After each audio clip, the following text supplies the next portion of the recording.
You know, it sure does get old eating the same food and the same recipes all the time. And hey, out here at Harvest Hills Ranch, we're not any different. You know, recently Leah and I were talking, we need to come up with some new recipes and new ideas of ways to prepare our food. And one of the books that we picked up was the Carnivore Code Cookbook. This is by Dr. Paul Saladino. And he's a YouTuber that I listen to his podcast. I find his information and his insights pretty interesting. And I thought the recipes in this cookbook were pretty good too.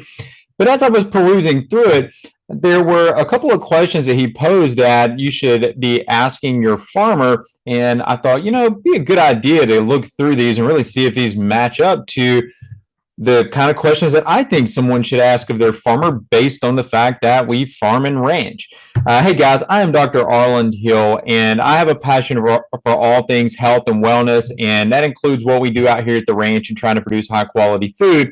And today I'm going to share with you some insights on these questions and talk a bit more about these.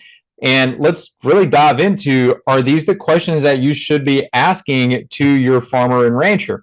You know, one of the first things that one of the first questions in the book is, how long have you been farming? And the Dr. Saladino puts this in as a way to just initiate the conversation. And I would actually go a bit of a different direction with this. Not that there's anything wrong with how long have you been farming. It's a good way to start the conversation out. But I would also maybe follow up with the question of asking, why are you farming? And I think for you as the consumer, when you're really trying to get a feel for the person that you're buying your food from, this will give you more insight into that individual, into what their intention is. Is it just to produce food, or is it to produce a higher quality, nutrient-dense food that's different than what you're going to find from conventional outlets?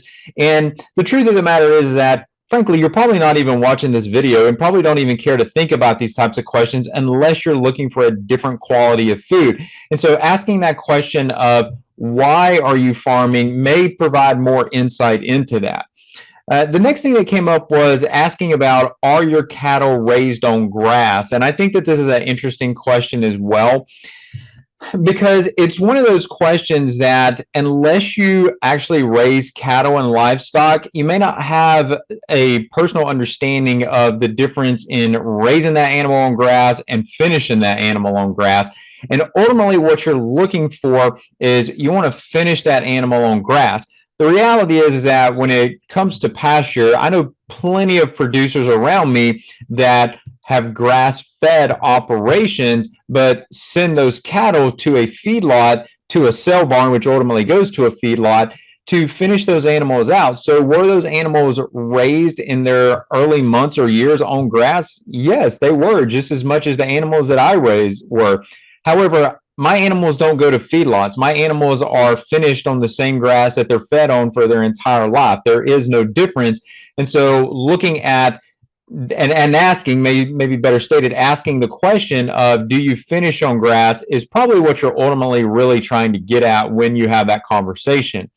Now, understand also that there is a difference between what you're going to feed animals in the warm season versus what you feed animals in the cool season. And this is simply meaning the difference between the live green grasses and forages in the warm season versus either what's known as stockpile, which are grasses that aren't living, they're dormant at that time, but they're still in the pasture, or you're going to be feeding these animals a cut source of forage, which is what most people think about with hay. And there's nothing wrong with doing that. The real question here, though, to me is, do you supplement anything in addition to hay or stockpile that you're feeding in the winter? And that's where things can start to go awry. For example, what we do in the cool season, because the nutritional quality in the grasses have gone down, we add in some alfalfa, some non-GMO alfalfa. I do use a bit of molasses as an energy source for the animals, just to keep the rumen active and to help the animal draw as much nutrition off of those forages as they can. And so those are the kind of things that would be okay to have in a protocol where you're looking for grass-fed and grass-finished. However, if they're supplementing any type of grain, which frankly is what most are trying to avoid, and which is is going to, based on some evidence, change the activity in the rumen, which is going to help draw out those nutrients from the food through that fermentation. That's ultimately where you're going to see some changes take place there. So, just know that there's going to be a difference in when you're asking about grass or asking about hay, and the difference between cool season and warm seasons. Just point being on this is that you really just need to give the farmer or rancher an opportunity to explain their philosophy on it. And what I would say is that you want to be able to appreciate that person you're buying your food from has an understanding of why they're making the recommendation for those animals during a particular time of the year. Now, I think Dr. Saladino hits on a really good question here that to me is just a deal breaker type of question, which is essentially how he phrases it in his book is, do you ever use growth hormones, antibiotics, or steroids?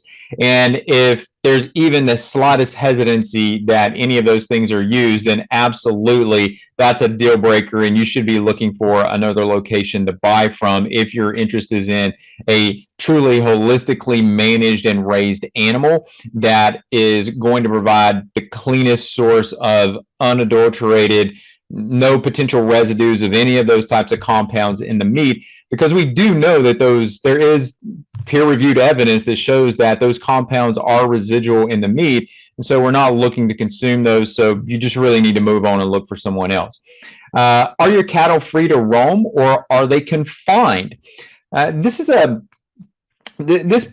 a slight bit of nuance to it, in that really when we're talking about the cattle should be free to roam, but I would argue in a pasture setting, and this is going to vary from farm to farm, I'm not going to let my cattle roam over my entire farm. I'm going to give them a particular size, what we call paddocks of grass each day, and within each day we're going to move to a new paddock. And so sometimes that speed of mobility changes. For example, I may move the cows to a new paddock each day. I may move the cows up to 5 times per day. It just depends on what we're trying to accomplish, but I'm not going to give them access to the entire farm just to roam and to eat grasses at will. I want them to focus their attention in a specific area, put a lot of pressure on that area, and then move away from it and give it time to regenerate and recuperate. It's just better management for the land. The land does better, the animals perform better. So there's a lot of rationale for that. I think the idea here is that, are you doing some type of confined feeding? And yes, I would agree. You should not be doing any type of confined feeding. But do we ever confine animals? Yes, there's times and places to do that. I'll give you 2 examples, one that happens every year and one that happens sometimes. For example, the one that happens every year, when we start going into the winter months, when it's turning pretty cool, we will take all the calves from that year and we will put them in the corral and separate them from their mothers to wean them off their mothers. Those animals are already eating grass. They've still been consuming some milk, but it's time for them, as we go into the cooler season where the forages aren't as robust, we need to make sure that those mothers have the ability to get through that cool season pretty easily. And so we take those calves away. So we keep them confined for a week in our corral. We feed them hay off of our farm that hasn't had anything put on it. I know how it's been managed. It's been cut at the peak time to optimize the nutrition. And then we put them in their own pasture.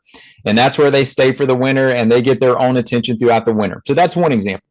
Another time where I would confine an animal is, then this happened to us this past year. We had a calf who just couldn't latch to its mother. It just wasn't, there wasn't the bond with the mother that there should have been. And so we took the mother and the calf, we put them in the corral, and it ultimately allowed them to be able to interact without the interference from the other animals, and it allowed them to form that bond. And so sometimes you have to do that just for the overall welfare of the animal. But as a rule of thumb, should we confine the animal? Absolutely not. That just doesn't make sense. These animals have never been confined in their ideal setting, and it's not to the optimization of their health and in turn our health to keep them in any type of confined setting. That's all feed. So now the next question that was presented is, what is your water source for the animals?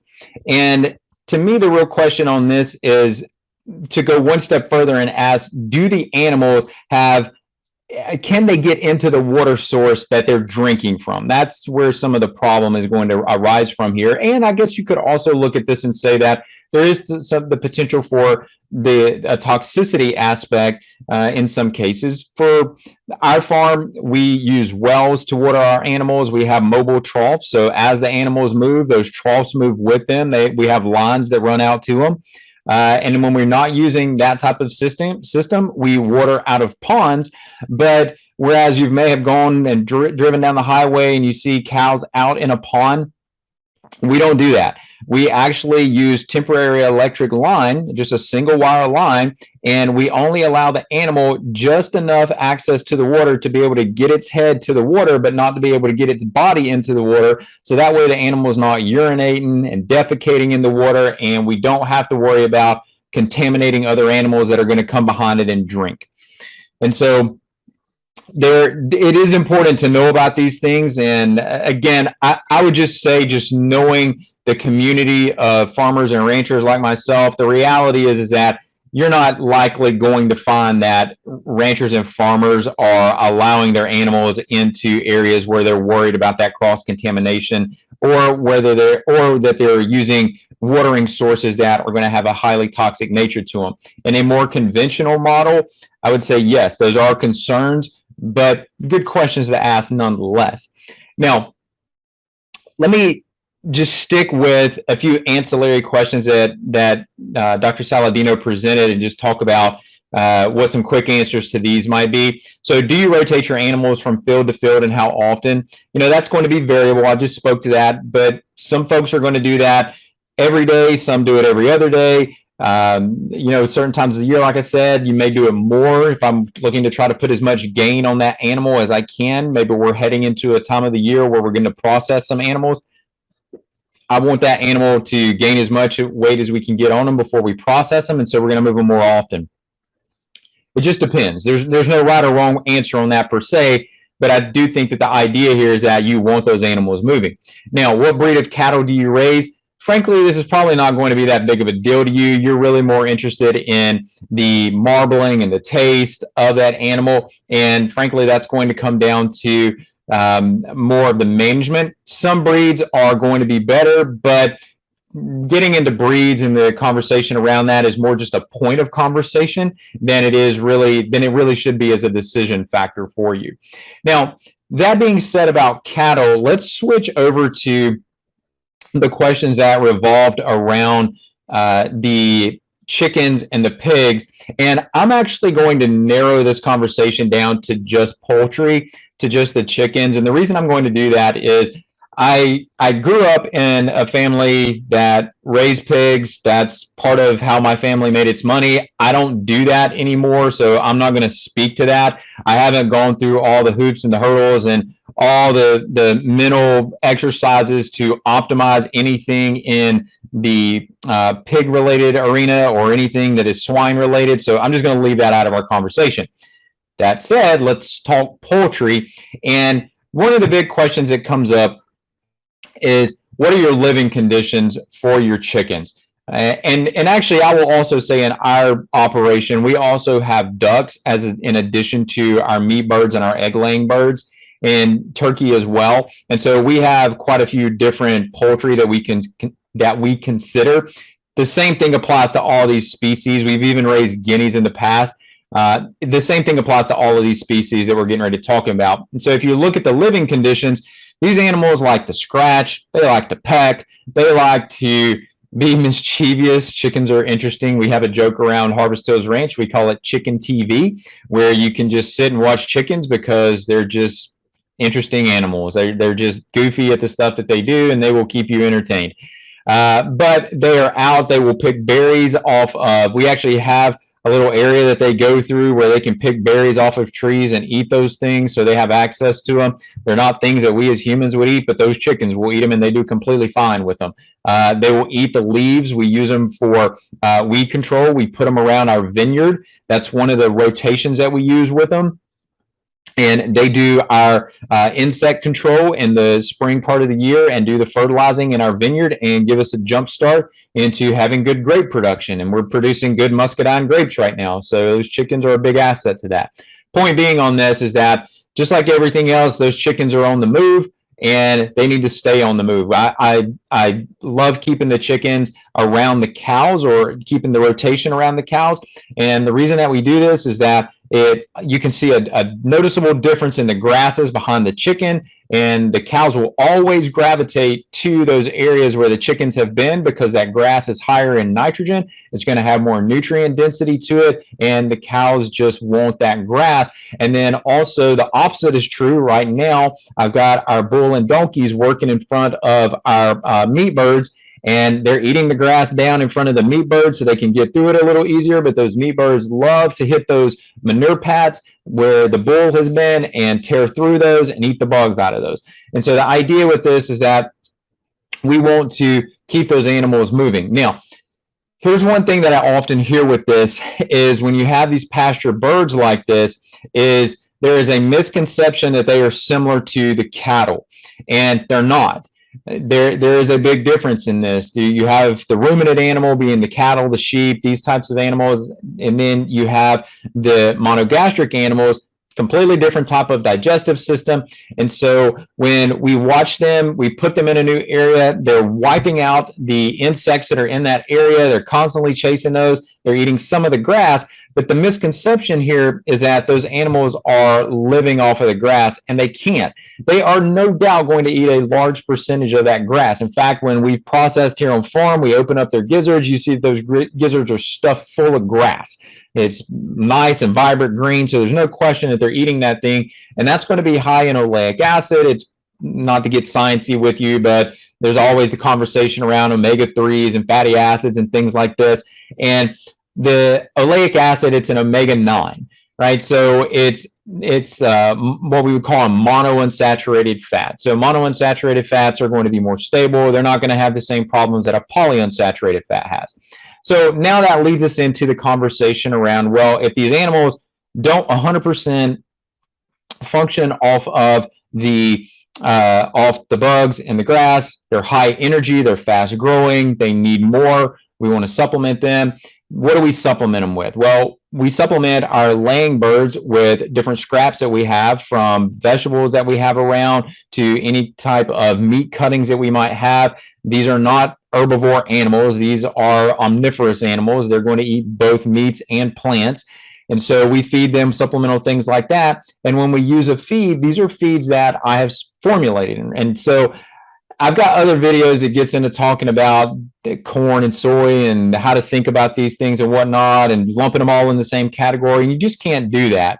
I will say the way that I have managed this and the way that I have worked with our feed producer is to only use non-GMO products, to use a single farm supply where we have a complete chain of transparency, and to make selections for the type of ingredients that we're going to put in our feed to optimize the fatty acid ratios. And what we emphasize in our feeds is going to be more of a monounsaturated fat. It's going to be more along those oleic acid is going to be the higher concentration of the fatty acids in that feed formulation. And so the point being, and going back to these questions you want to ask of your farmer is, as you're having this conversation with them, just again, go back and think about the conversation and ask yourself, did that farmer seem engaged in the process, in the decision-making process about what they were giving the animals? Did it seem like they had a logical process that they went through, a mental exercise, or did they just grab a feed that said non-GMO or organic and just give that to the animal? Those are a great step in the right direction, but they're not enough. It needs to be more. Let me tackle two last things here, which often come up, and I do get these questions. So I do think it was important that Dr. Saladino put these in the Carnivore Code cookbook.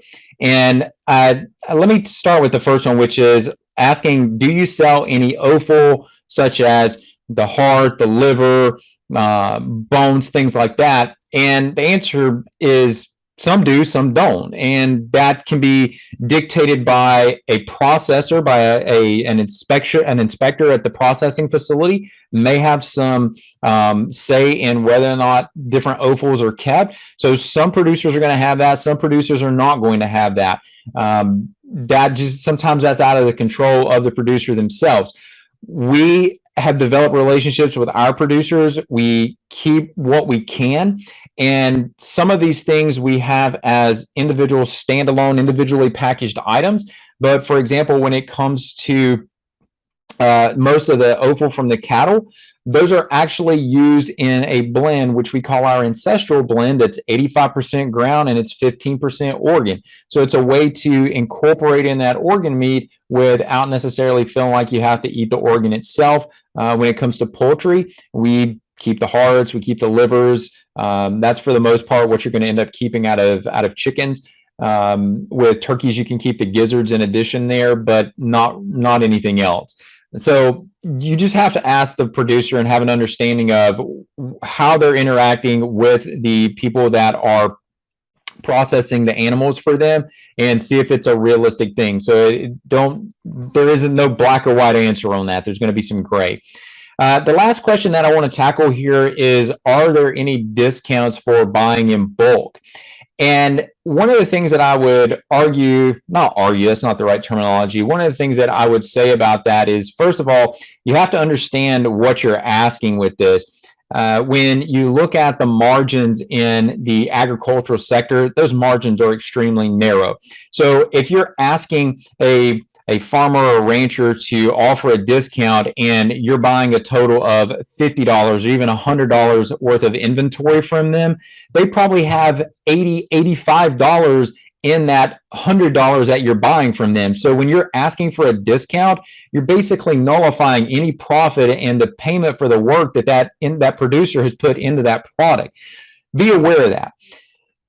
If you're going to buy much larger portion of inventory, say you're going to buy, a large amount of beef, and maybe you're buying a large amount of poultry at the same time with that, and you're a routine customer for that individual, that makes more sense at that point to ask for that discount.